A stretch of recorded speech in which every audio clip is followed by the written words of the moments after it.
नमस्कार, सात संदेश से मैं अनिल कौशिक। न्यूज़ बुलेटिन 7 बजे में आप सभी दोस्तों का स्वागत है। दोस्तों, कार्यक्रम की शुरुआत हमेशा की तरह मुख्य खबर से करते हैं और आज भी हम बात करेंगे भादरा आसपास की तमाम खबरों का और देश प्रदेश की प्रमुख खबरों सहित मंडियों के भाव, मौसम के मिजाज की जानकारी भी इस बुलेटिन में देंगे। और शुरुआत करते हैं दोस्तों, आज समीक्षा हम करने वाले हैं राजनीतिक विषय पर। तमाम नेताओं का जो जनसंपर्क अभियान चला है वो किस नेता का कहाँ किस तरफ चल रहा है, कौन किस गांव में दौरे कर रहा है, इसको लेकर हम विस्तार से आपको समीक्षात्मक खबरें आपको बताएंगे। और आज शुरुआत करते हैं दोस्तों लोकल खबरों से। भादरा आसपास से गांधी पार्क भादरा में आज एक दिन का सांकेतिक सत्याग्रह किया गया नगर पालिका के पार्षदों द्वारा। और वो पार्षद थे वार्ड नंबर 7 के हरिप्रकाश शर्मा और वार्ड नंबर 8 की पार्षद पूनम वर्मा के एक प्रकार से प्रतिनिधि भाई किशन नाई।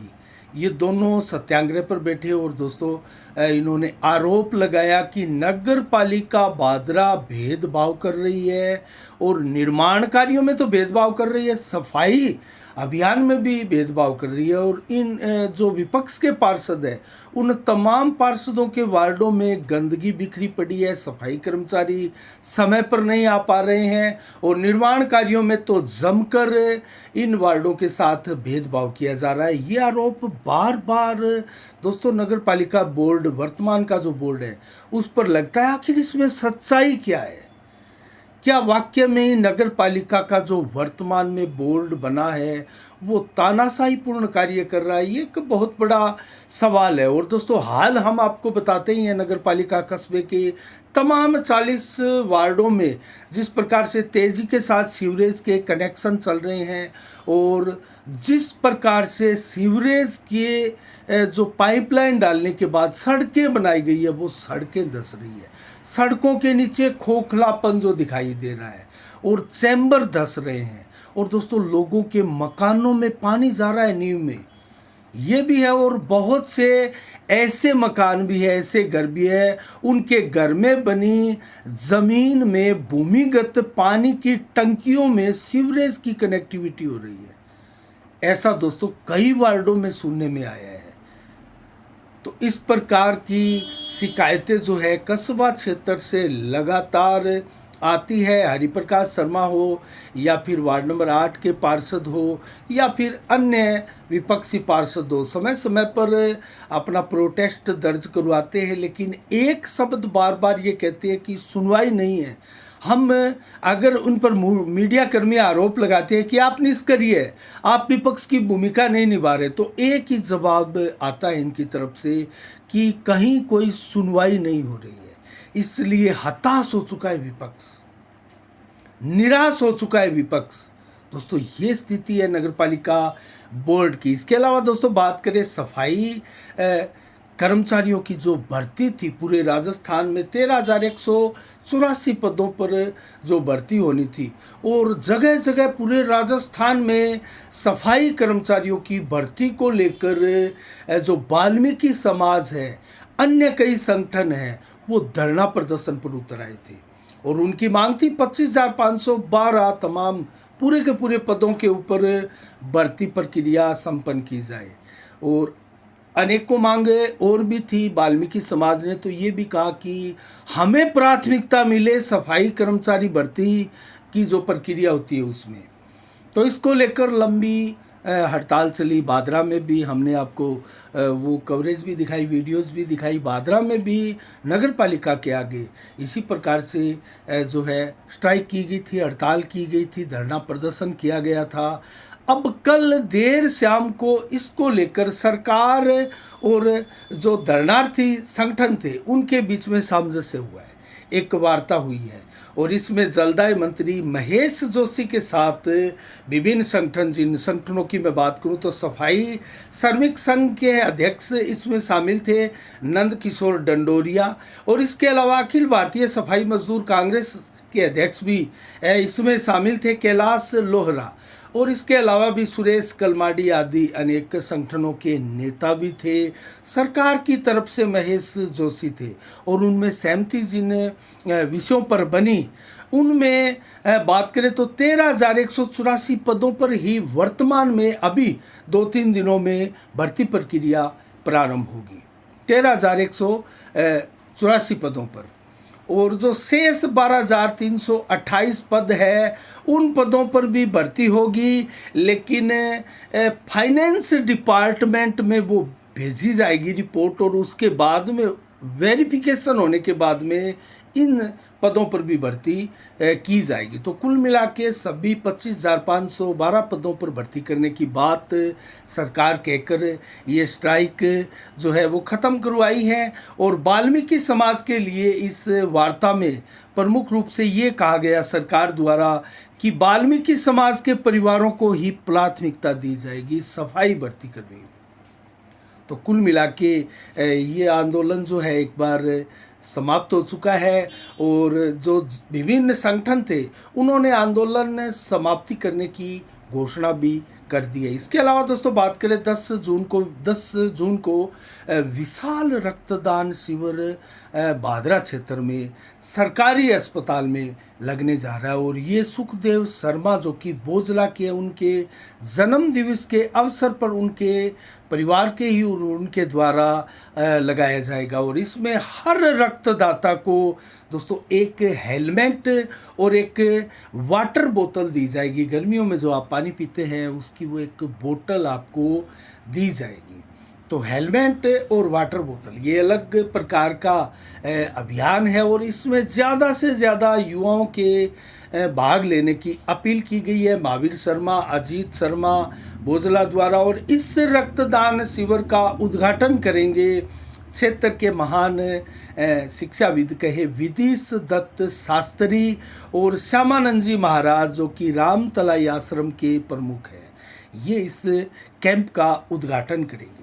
इसके अलावा दोस्तों बात करें तो कल राजस्थान न्यायिक कर्मचारी संघ के चुनाव होने हैं, और जिलाध्यक्ष हनुमानगढ़ के जिलाध्यक्ष पद पर भी हमारे चुनाव होने हैं। इसको लेकर बादरा से संदीप पेडीवाल ने एकमात्र जो फार्म है आवेदन जो है वो किया गया है दोस्तों संदीप पेडीवाल के द्वारा। तो देखने वाली बात है कि जिलाध्यक्ष पद पर कौन बाजी मारता है। और भी बहुत से नामांकन इसको लेकर आए हैं, हनुमानगढ़ से भी नामांकन आए हैं, लेकिन बादरा से एकमात्र आवेदन आया है संदीप पेडीवाल का, जो कि बादरा ही कोर्ट में ये अपनी सेवारत है, अपनी सेवाएं प्रदान कर रहे हैं। तो कुल मिला के ये चुनाव भी अब कल संपन्न हो जाएगा, कल ही मतगणना होगी, कल ही इसकी काउंटिंग भी हो जाएगी। तो कल पता लग जाएगा कौन बन रहा है हनुमानगढ़ का न्यायिक जो कर्मचारी संघ है उसका जिला अध्यक्ष। इसके अलावा दोस्तों बात करें आज नेताओं की, तो नेताओं के दौरे लगातार जारी है, और आज एक बड़ा राजनीतिक घटनाक्रम बादरा क्षेत्र में हुआ। एसपी सिंह बढ़िया ने एक बहुत बड़ी सभा राजस्थान जन चेतना भवन में बुलाई। अपने निवास स्थान कहे या फिर डॉक्टर सुरेश चौधरी द्वारा बनाए गए राजस्थान जन चेतना भवन, क्योंकि वो उनके संयोजक रहे हैं, और उन्हीं इसी संगठन के बैनर तले डॉक्टर सुरेश चौधरी ने अपनी तमाम राजनीतिक गतिविधियों को अंजाम दिया था। तो इस राजस्थान जन चेतना भवन में ये बैठक बुलाई गई, और बड़ी संख्या में कार्यकर्ता इसमें इकट्ठे भी हुए। खासकर कयास ये लगाए जा रहे थे कि आज एसपी सिंह बढ़िया अपने पत्ते खोलेंगे, लेकिन आपको भी सुनकर निराशा होगी कि एसपी सिंह बढ़िया ने आज भी अपने पत्ते नहीं खोले हैं। इस सभा को नाम दिया गया था पारिवारिक मिलन। सभी जो जितने कार्यकर्ता इकट्ठे हुए चाहने वाले एसपी सिंह बढ़िया या बढ़िया परिवार को, वो सारे के सारे परिवार के मेंबर मानकर उनको पारिवारिक सभा का इसको नाम दिया गया। और खासकर इसको ये भी कहा गया कि एक विचार विमर्श किया गया कि हमें कौन सी पार्टी से चुनाव लड़ना है, किस पार्टी से चुनाव नहीं लड़ना, मुझे क्या करना चाहिए। एसपी सिंह ने ये बातें इस सभा में रखी। मीडिया को नहीं बुलाया गया था यहाँ, लेकिन उसके बाद में भी विश्वस्त सूत्रों से जो जानकारियां हमें मिली है वो जानकारियां यही है कि एसपी सिंह ने अपने सभी समर्थकों से पुरजोर तरीके से राय मांगी कि मुझे क्या करना है। मैं किस पार्टी की टिकट लाऊं, आप क्या सोचते हैं? तो सभी लगभग लोगों ने उनको यही कहा कि हम आपके साथ हैं, डिसीजन आप लो। तो डिसीजन आप ले, इसका मतलब एसपी सिंह बढ़िया जो है, अब उन पर दबाव है कि अब उनको डिसीजन लेना पड़ेगा। तो क्या वो डिसीजन ये लेंगे कि उनको अगर टिकट किसी बड़ी पार्टी की नहीं भी मिलती है तो क्या वो चुनाव लड़ेंगे? ये एक बहुत बड़ी बात है दोस्तों, क्योंकि अगर ये घोषणा वो कर देते हैं तो एकदम यहाँ परिदृश्य, चुनावी परिदृश्य जरूर बदलेगा। क्योंकि संजीव बेनीवाल भारतीय जनता पार्टी टिकट के सबसे बड़े जो दावेदार है, उनके लिए ये चर्चाएं आम हैं। हालांकि संजीव बेनीवाल ये नहीं कहते हैं, वो पार्टी के ऊपर डालते हैं कि पार्टी टिकट देने वाली है, पार्टी ही सब कुछ करने वाली है, पार्टी को पता है। और हमारे पार्टी में संवैधानिक रूप से एक सर्वे भी होता है और सारी चीज़ें तय होती है, बहुत बड़ी कमेटी पैनल बैठता है और वो तय करता है कि टिकट किसको मिलनी है, कौन जिताऊ कैंडिडेट है। उस हमें पार्टी के ऊपर पूरा विश्वास है। संजीव बेनीवाल ये कहते हैं और कई बार कह चुके हैं, हमारी भी कई बार इस विषय में बात हुई है। तो संजीव बेनीवाल का यही कहना है। लेकिन एक चर्चा जो कस्बा क्षेत्र में, पूरे विधानसभा क्षेत्र में है, वो ये है कि संजीव बेनीवाल को बाई चांस अगर टिकट नहीं मिलता है तो वो चुनाव लड़ते हैं। और यही इस महाशय के लिए और इस धुरंधर नेता के लिए सबसे बड़ा पॉजिटिव पॉइंट है दोस्तों, जो उन्हें इस विधानसभा के चुनाव में निरंतर बनाए हुए हैं। और एसपी सिंह बढ़िया यही मार खा रहे हैं।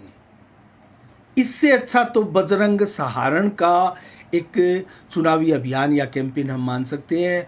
वो साफ कहते हैं कि मैं हर हाल में चुनाव लड़ूंगा और साथ में ये भी कहते हैं एक बड़ी टिकट भी लेके आऊँगा। अब वो टिकट किसकी लेके आ रहे हैं?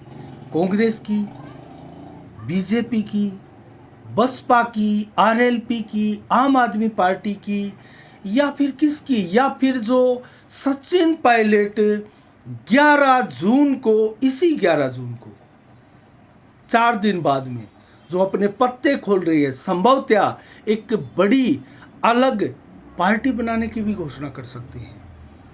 क्या उस पार्टी की टिकट की इंतजार में है कुछ नेता भादरा के? दोस्तों ये भविष्य के सवाल है, अभी इन सवालों पर तो हम क्या कहें।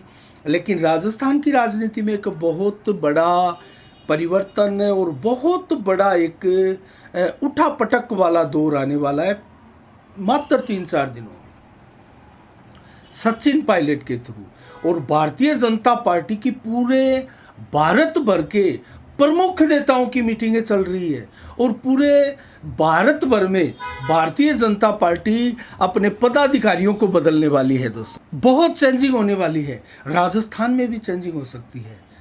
हालांकि हाल ही में प्रदेश अध्यक्ष बनाया गया सीपी जोशी को, लेकिन चुनाव प्रचार समिति का अध्यक्ष वसुंधरा राजे सिंधिया को बनाना लगभग तय माना जा रहा है।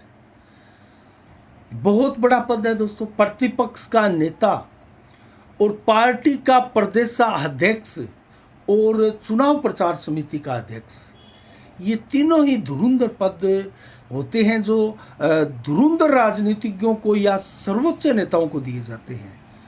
अगर ये पद वसुंधरा राजे को 1-2 दिन में मिल जाता है तो दोस्तों कहीं ना कहीं इस बात को बल और प्रबलता मिलेगी कि आने वाले चुनावों में बेशक वसुंधरा राजे के चेहरे को आगे ना करके चुनाव बीजेपी लड़ ले, लेकिन वसुंधरा राजे की ही चलने वाली है।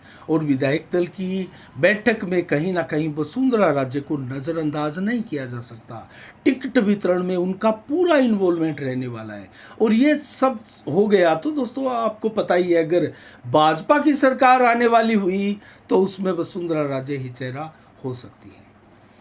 अब बात हम कर रहे हैं दोस्तों कुछ हमारे नेताओं की जो इंतज़ार कर रहे हैं और पत्ते नहीं खोल रहे हैं। तो क्या वो पत्ते इसलिए नहीं खोल रहे हैं क्योंकि कांग्रेस भी पत्ते नहीं खोल रही है, सचिन पायलट भी पत्ते नहीं खोल रहा है, भारतीय जनता पार्टी भी पत्ते नहीं खोल रही है, और इसीलिए हमारे भादरा के भी धुरंधर राजनीतिज्ञ अपने पत्ते नहीं खोल रहे हैं। ये पत्तों का खेल दोस्तों राजस्थान में ही नहीं, बादरा में भी चल रहा है। लेकिन ये पत्तों का खेल आपको नौर, तारानगर, राजगढ़, हनुमानगढ़ और कहीं नहीं मिलेगा।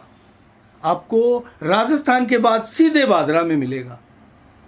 जो धुरंधर राजनीतिज्ञ है वो अपने पत्ते नहीं खोल रहे हैं। आज बहुत बड़ी मीटिंग हुई, अच्छी संख्या में कार्यकर्ता एसपी सिंह बढ़िया की इस सभा में आए। सभी से विचार भी पूछा गया, लेकिन अपने विचार उन्होंने एसपी सिंह जी ने जाहिर किए और ये कहा कि मैं हरदम आपके साथ हूँ, कंधे से कंधा मिलाकर आपके साथ खड़ा हूँ, खड़ा था और आगे भी खड़ा रहूँगा, ये भी कहा। लेकिन वो ये नहीं कह रहे हैं कि मैं हर हाल में चुनाव लड़ूंगा, क्या आप मेरा साथ दोगे?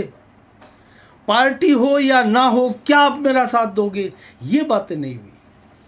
तो क्या समझा जाए दोस्तों? आप समझदार हैं, इसका फैसला मैं आप पर ही छोड़ता हूँ। आप इसका अंदाज़ा लगाए कि एसपी सिंह बढ़िया के पत्तों के पीछे आखिर चेहरा क्या है।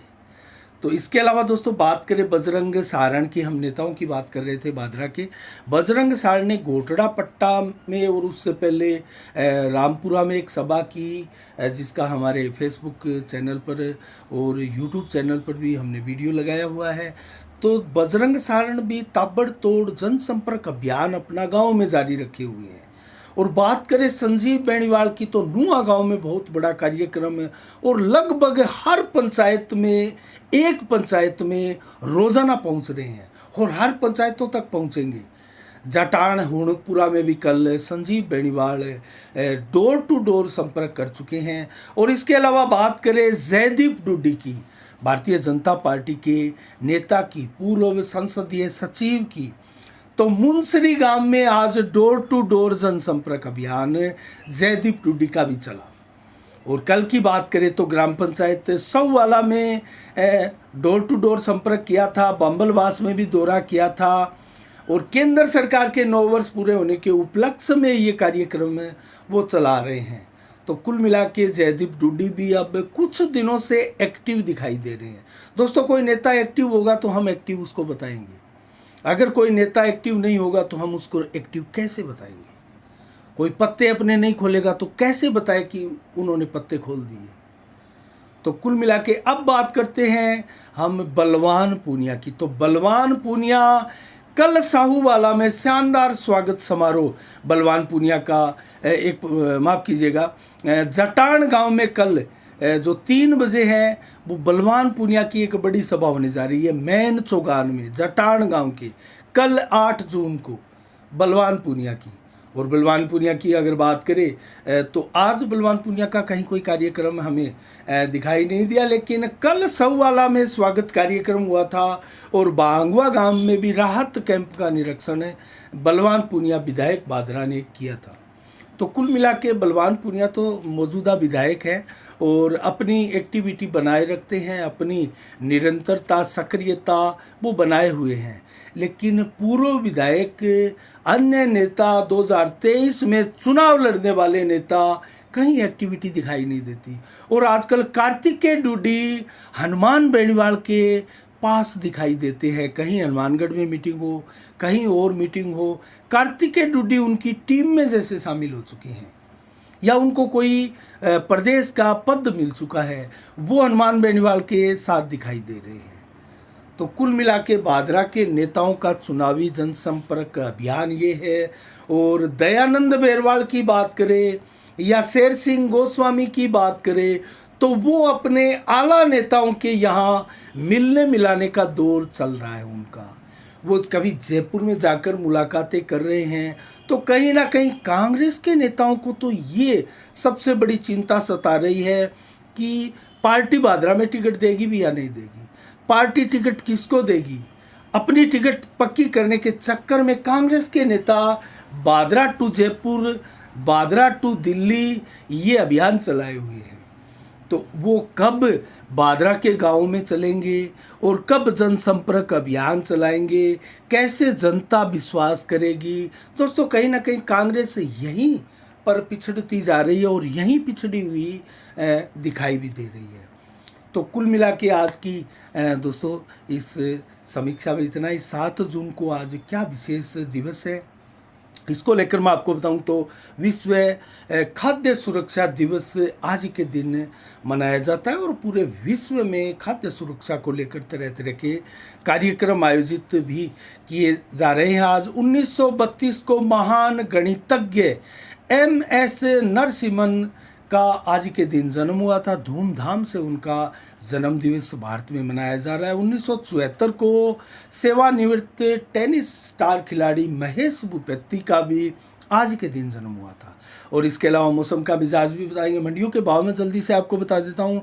सरसों 4800 रुपये प्रति कुंटल आज बिकी नौर मंडी में, और ग्वार के भाव 5250 रहे नौर में। जीरा 42,100, चना 4650, तिल के भाव 12,800, जबकि चना 46, माफ कीजिएगा, सरसों 4800, गेहूं के भाव 2311, जौ के भाव 1800, और मूंग के भाव 7765, नरमा 7710 रुपये, बाजरा के भाव 2100 रुपये, तारामीरा 5130 रुपये, अरंडी 5850 रुपये प्रति कुंटल रही। आदमपुर मंडी में सरसों बिकी है 4542 रुपये मेज, और नरमा बिका है 7428 रुपये, जबकि ग्वार बिका है 5190। सरसा मंडी की बात करें तो सरसों बिकी है 4715, नरमा बिका है 7356 रुपये प्रति कुंटल, जबकि ग्वार बिका है 5151 रुपये, और गेहूँ बिका है 2215 रुपये प्रति कुंटल। मौसम का मिजाज बताए तो आज 35 से 38 डिग्री मैक्सिमम टेम्परेचर रहा। आज हाईएस्ट 38 डिग्री ही टेम्परेचर रहा, और कुल मिला के दिन में बादल थे, लेकिन दोपहर बाद मात्र 3-4% ही बादल छाए रहे। रात्रि को भी इसी प्रकार से जो है बादल कम रहेंगे, आसमान कुल मिला के साफ रहेगा। बरसात की कहीं कोई संभावना गुंजाइश नहीं बताई गई है। 8 जून को कल कैसा रहने वाला है मौसम का मिजाज?